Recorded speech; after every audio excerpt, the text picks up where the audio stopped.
অনুমতি ছাড়াই গোপনে বৃদ্ধা মায়ের বসত ভিটা বিক্রি করে দিল ছেলে। আমার বাড়ি নাই, ঘর নাই, আমার জায়গা থাম নাই, এই যে নাতিটা ঠিক কই আমার এখন থাম নাই। জমির নতুন মালিক তাই টেনে হিচড়ে ঘাড় ধাক্কা দিয়ে বের করে দেয় শতবর্ষী বৃদ্ধাকে। পরিবর্তন আমার ভাইয়ের মান ঝগড়া করে সে বিক্রি করে চলে গেছে। ভিক্ষা করে পালছেন সেই ছেলে আপনাকে বের করে দিছে? সেই ছেলেরা আমার ব্যক্তি বের করে দিছে। তখন বাবা তুমি আমার মেয়েদের থেকে যাও। প্রায় ৩৫ বছর ধরে নিজের বসত ভিটায় ছেলে সন্তান নিয়ে বসবাস করে আসছিলেন বৃদ্ধা বাসিরন বেগম। প্রায় ৬ মাস আগে তারই বড় ছেলে মোহাম্মদ বাসেদ মিয়া বসত ভিটার ঘর সহ ৬% জমি গোপনে বিক্রি করে দেওয়ায় দখল হয়ে গেছে তার জমি। চাইলেই যেতে পারছেন না নিজের ভিটায়।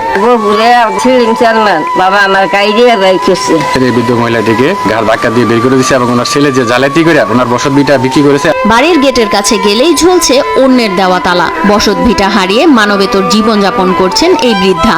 নিজের ভিটার সামনে নিজেই এখন আগন্তুক বৃদ্ধা বাসিরন। ওই গোপুরে যুক্তি বুদ্ধি দিয়ে মনে করেন জোরে দেওয়ালে এবং বুদ্ধিমুদ্ধি দিয়ে তারা জায়গাটা দিয়ে আসছে, আমাকে নামে মামলাও দিচ্ছে। ঠাই হয়েছে অন্যের বাড়িতে। পুঁটি মাছ আর নুন ভাত খেয়ে দিন পার করছেন এই শতবর্ষী বৃদ্ধা।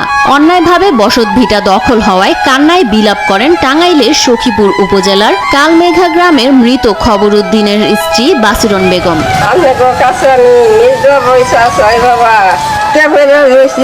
ওই জন্য দেখাইছ খাট্টা ওই দেখা থাকছি কত অত্যাচার করতেছে ন্যাংটিয়াহে।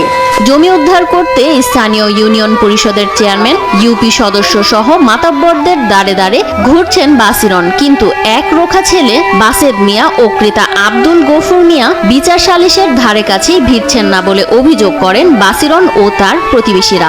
আমি বাবা না সহ্য করবার না ফেরে জনের কাছে গেছি, ব্যাকের কাছে ঘুরে মেম্বার চেয়ারম্যানের কাছে ঘুরে বাবার আমি গেছি বুঝে আমি কোনো জায়গা পাই না। মেম্বার চেয়ারম্যান থেকে বিভিন্ন সময় বিভিন্ন জনের কাছে গেছেন, আমাদের কাছে এসেছেন, তারপর আমরা সঠিক কোনো সহায়তা করতে পারি না। এদিকে ক্রেতা গফুর মিয়ার বিরুদ্ধে সঠিক তদন্তের মাধ্যমে বিচারের দাবি জানায় স্থানীয়রা। যে লোকটি নিয়েছেন সে জালিয়াতি তো করেছেই, সে একজন সিএনজি চালক হয়ে এই বাড়ি না শুধু তার তিনটা বাড়ি সে জবরদখল করে তার বোনের সম্পদ তার আরেক ভাইয়ের নামে সেটাও জবরদখল করে সে তার নিয়ন্ত্রণে নিয়েছেন। বিভিন্ন সময়ে সে মানুষের ক্ষতি সাধন করে থাকে, তার বিরুদ্ধে সালিশ হয়েছে। গোপর শুধু তাই নয়, এখানে সে 4টি বাড়ি এইভাবেই সে দখল করেছে। ঠকবাজি দিয়ে জালিয়াতি করে জমি দখলে নিছে।